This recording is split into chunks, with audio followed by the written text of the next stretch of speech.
In today's digital landscape, the web serves as both the lifeblood of business operations and the primary vector for cyber threats.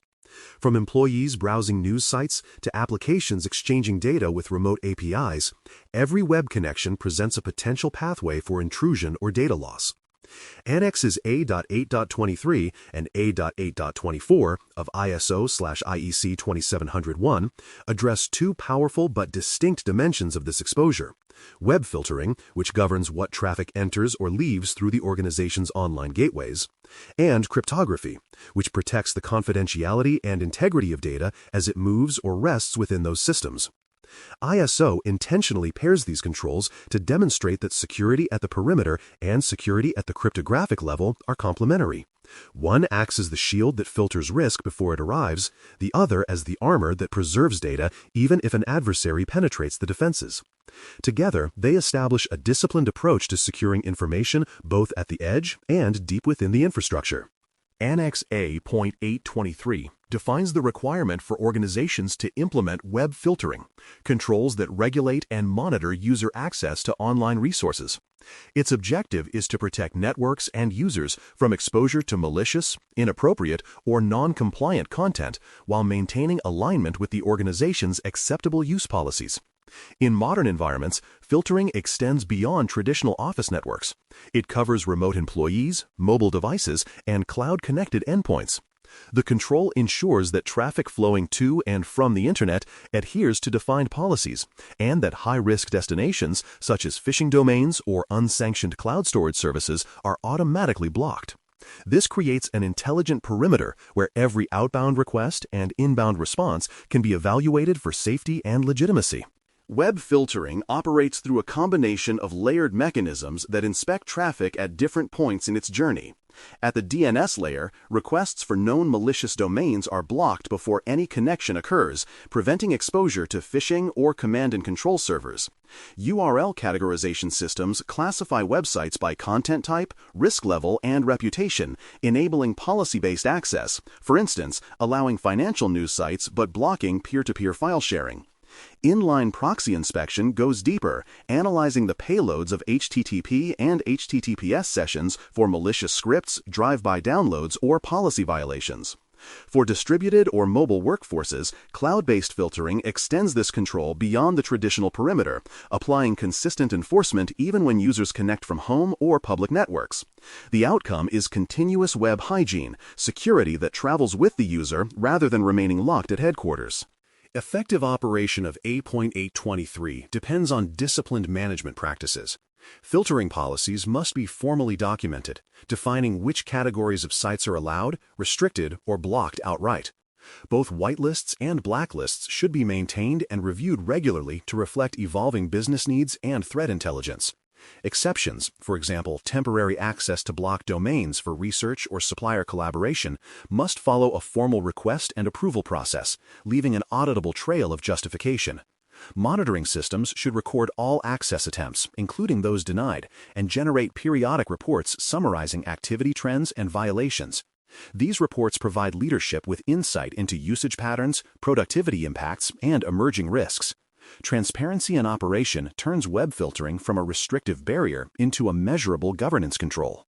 The risks mitigated by web filtering are both immediate and reputational. Drive-by downloads and phishing pages are blocked before users can engage with them, drastically reducing the likelihood of malware infection or credential theft. Unauthorized uploads to cloud storage or file-sharing sites are intercepted, preventing accidental data leaks. Productivity drains caused by non-business browsing are curtailed, improving efficiency and reducing the potential for HR violations. From a compliance perspective, filtering also prevents employees from accessing websites that violate organizational ethics or regulatory guidelines, avoiding reputational damage that might arise from misuse. Each benefit reinforces the notion that controlling web access is not about restricting freedom, but about enabling safe, reliable connectivity aligned with corporate mission and values. Auditors evaluating adherence to A.8.23 expect clear, verifiable documentation. This includes a web filtering policy outlining purpose, scope, and enforcement roles. Configuration records showing how rules are applied within DNS, proxy, or firewall systems, and logs demonstrating that blocked and allowed traffic are recorded for review. Exception registers should include approval details and duration limits, proving that temporary allowances are controlled. Reports summarizing monitoring coverage and violation trends provide evidence of ongoing oversight. When properly maintained, these artifacts assure auditors that the organization isn't relying on static tools, but maintains a living system of control that evolves with the threat landscape. Web filtering practices differ by industry, but follow consistent intent. Educational institutions use filtering to block adult content, gaming sites, or social media distractions, balancing safety with academic freedom. Financial institutions restrict access to file sharing or anonymizing services that could leak confidential information. Healthcare organizations block unsafe or unverified websites that could compromise patient data or introduce ransomware into medical networks. Government agencies deploy multi-layered filtering at departmental gateways to meet security mandates while maintaining operational transparency. Each implementation reflects the same logic: limit unnecessary exposure, maintain compliance, and preserve bandwidth for legitimate business activity. Despite its strengths, web filtering is not a silver bullet. Overblocking can frustrate employees and hinder legitimate business functions, creating workarounds that weaken overall security. Encrypted HTTPS traffic can conceal malicious content, challenging inspection systems that lack SSL decryption capability or modern proxy design. Reliance on outdated categorization databases may leave organizations blind to newly emerging threats. Some users deliberately bypass restrictions using VPNs or anonymizing proxies, undermining the control if monitoring and policy enforcement do not extend to endpoint devices. Recognizing and addressing these limitations is essential for keeping filtering effective, adaptive, and aligned with real-world operations. For more cyber-related content and books, please check out cyberauthor.me. Also, there are other prepcasts on cybersecurity and more at baremetalcyber.com. Annex A.8.24 broadens protection from the perimeter to the heart of the data itself through the use of cryptography. If web filtering reduces the chance of exposure, cryptography ensures that, even when information moves through untrusted channels or resides in vulnerable environments, its confidentiality and integrity remain intact. ISO IEC 27001 positions cryptography as one of the most fundamental tools in modern information security, a control that transforms data from readable asset into protected artifact. Its scope covers every context where information must be safeguarded, from personal devices and cloud databases to cross-border transactions and digital transactions.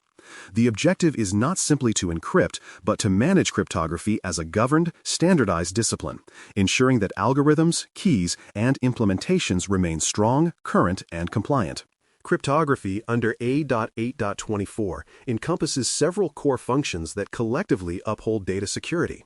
Encryption shields confidentiality by transforming readable data into ciphertext, whether protecting files stored on a disk or information traversing a network. Hashing ensures data integrity by producing unique fingerprints that reveal unauthorized alteration. Digital signatures verify authenticity, confirming the identity of senders and preserving non-repudiation in contracts, transactions, and audit trails. Each of these mechanisms depends on the secure management of cryptographic keys, the digital equivalents of physical locks and keys, without which encryption becomes meaningless. ISO emphasizes that cryptography is both a technical and managerial process. It demands precision in configuration and discipline in oversight. The most common applications of cryptography reflect its versatility across business functions. For data at rest, full disk encryption protects entire drives from unauthorized access if devices are lost or stolen. Database-level encryption secures structured data, often applying column-level controls to isolate particularly sensitive fields such as financial or health information. For data in transit, transport layer security, TLS, protects browser sessions, API communications, and cloud interactions, while virtual private network, VPN, tunnels secure remote connections. Hash functions validate the integrity of stored backups, software releases, and logs, ensuring that tampering is detected instantly. Digital signatures, using public key infrastructure, PKI, confirm the authenticity of code updates, emails, and contractual documents. Together, these applications create a continuum of protection covering every stage of data's lifecycle. Because cryptography's strength depends on its keys, key management stands as a cornerstone of A.8.24 compliance.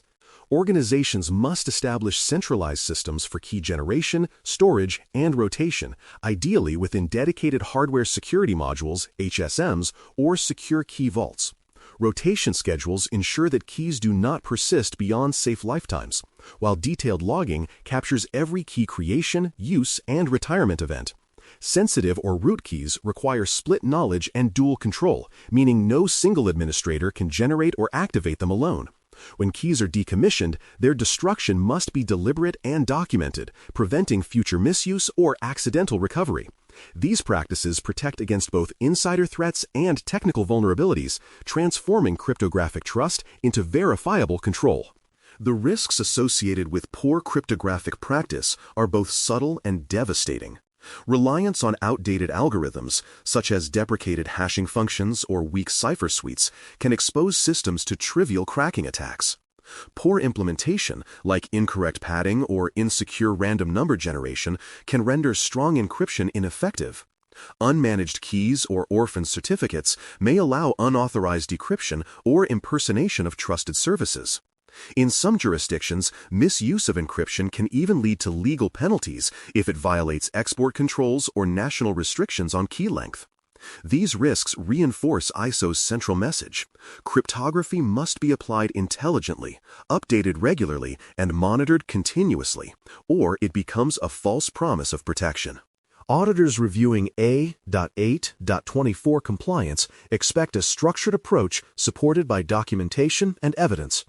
A formal cryptography policy should define approved algorithms, key lengths, and use cases, referencing global standards like NIST or ENISA guidance. An inventory of all cryptographic keys, certificates, and algorithms must be maintained, along with metadata describing owners, lifespans, and dependencies. Logs capturing key lifecycle events, generation, use, rotation, and destruction provide verifiable proof of governance.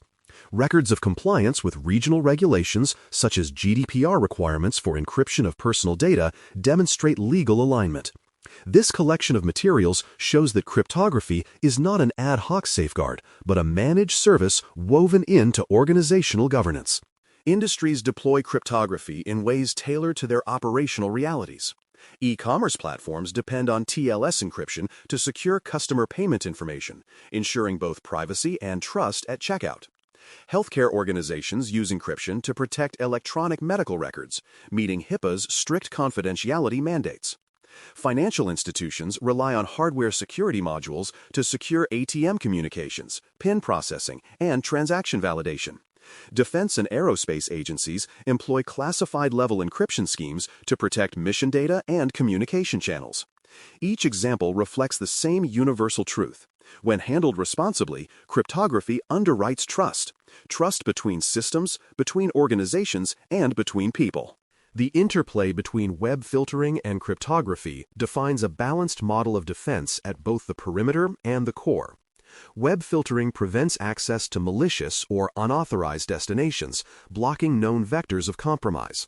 Cryptography, meanwhile, secures communications that must proceed, ensuring that essential data remains private even as it traverses potentially hostile networks. Both require constant maintenance and adaptation. Filtering lists and inspection engines must stay updated with threat intelligence, while cryptographic algorithms and key management practices must evolve to counter new computational capabilities. In audits, these controls are often reviewed together because they reflect two sides of the same principle, restricting what can reach the organization while protecting what must leave it. Together, Annexes A.8.23 and A.8.24 create a holistic protective envelope around digital operations. Filtering enforces boundaries by defining what is safe to access, reducing exposure to threats and distractions. Cryptography ensures that sensitive data, once authorized for use or transmission, remains shielded from interception or tampering. These controls work in tandem to defend the organization at multiple layers, one focused on prevention, the other on preservation. ISO's inclusion of both underscores a foundational reality of cybersecurity. Safety depends not just on what we block, but also on how we protect what must flow. In unison, these two controls uphold the confidentiality, integrity, and availability of information in motion, at rest, and at the boundary where the digital and human worlds meet.